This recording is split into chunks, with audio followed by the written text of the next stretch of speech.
Have you ever wondered what happens when a simple game opens the door to something far more sinister? We thought it was just a joke, a harmless experiment with an old Ouija board, but what we unleashed that night still haunts us, because one of us was hiding a deadly secret, and the spirit we summoned was seeking revenge. I've always been the skeptical one in our group. The one who laughed off ghost stories and rolled my eyes whenever someone mentioned the paranormal. But that night changed everything, and now I'm not sure I'll ever sleep peacefully again. It all started as a harmless game, something to kill time while we were staying in that old, creaky cabin deep in the woods. We never imagined it would go this far. Let's try it out, just for fun, Mark suggested, pulling out a dusty Ouija board he'd found in the cabin's attic. He had that mischievous grin, the one that always got us into trouble. The rest of us hesitated, but eventually, curiosity won out. We gathered around the board, laughing nervously, trying to shake off the growing unease. The air felt heavier as we placed our fingers on the planchette. I could feel the tension rising in the room, like we were stepping into something we weren't prepared for.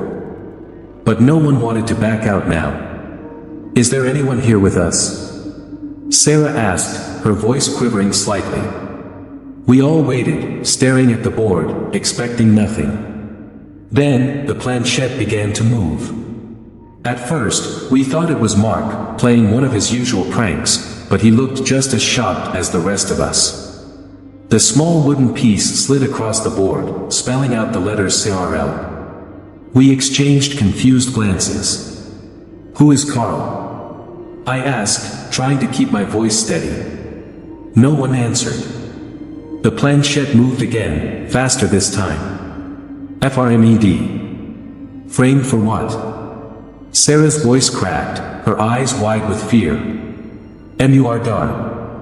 That's when the lights flickered. We jumped, hearts racing. The room suddenly felt cold, an unnatural chill that seeped into my bones. I wanted to stop, to throw the board away and laugh this off as a stupid joke, but I couldn't move. Something kept us all there, as if we were glued to the floor, bound by the spirit we had unknowingly invited in. The next few days were strange. It started small, things moving in the cabin, shadows shifting in the corners of our eyes. We tried to ignore it, blaming the wind or our own paranoia. But it got worse. Much worse. I woke up one night to a faint whisper in my ear.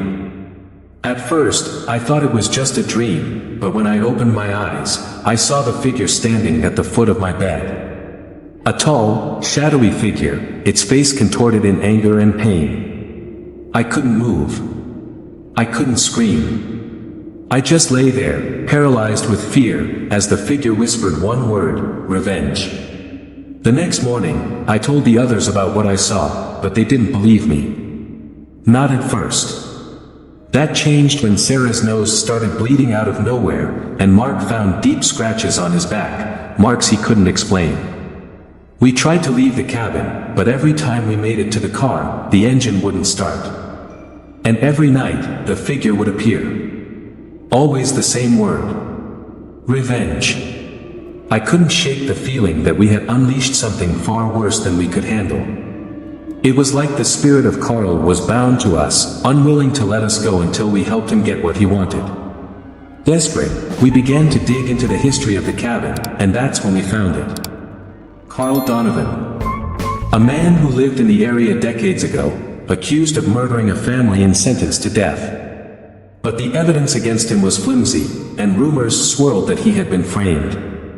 He had died proclaiming his innocence, and now his vengeful spirit was tied to the place where he had been wrongfully condemned. That's when we realized the truth. Carl wasn't just seeking revenge on those who had framed him, he was looking for justice, and he thought one of us had something to do with it. Someone in our group was hiding a secret, something that tied them to Carl's death. The tension between us grew unbearable. Mark started acting strange, isolating himself from the group, and Sarah couldn't stop shaking. We were all falling apart, and Carl's spirit was growing stronger by the day. I knew we had to figure out who was responsible before it was too late.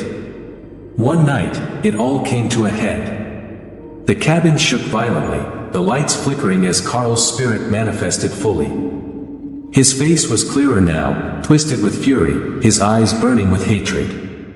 "One of you knows," he screamed, his voice echoing through the walls. It was Mark. He broke down, confessing everything in a panicked rush. His great-grandfather had been involved in Carl's trial, part of the group that had framed him to cover up their own crimes. Mark had known but kept it hidden, hoping the past would stay buried. But Carl wasn't about to let it go. The moment Mark confessed, the air in the cabin shifted.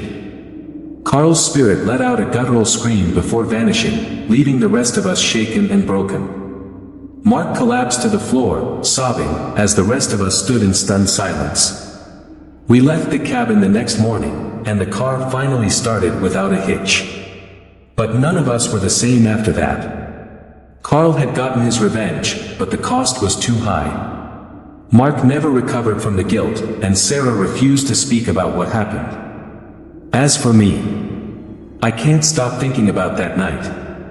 Every time I close my eyes, I see Carl's face, hear his voice.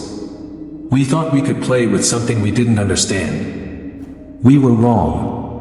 If you found this story as chilling as I did, don't forget to subscribe to Disturbing Stories for more terrifying tales like this. Make sure to hit the like button, share the video with your friends, and click the notification. You won't want to miss what's coming next. Trust me,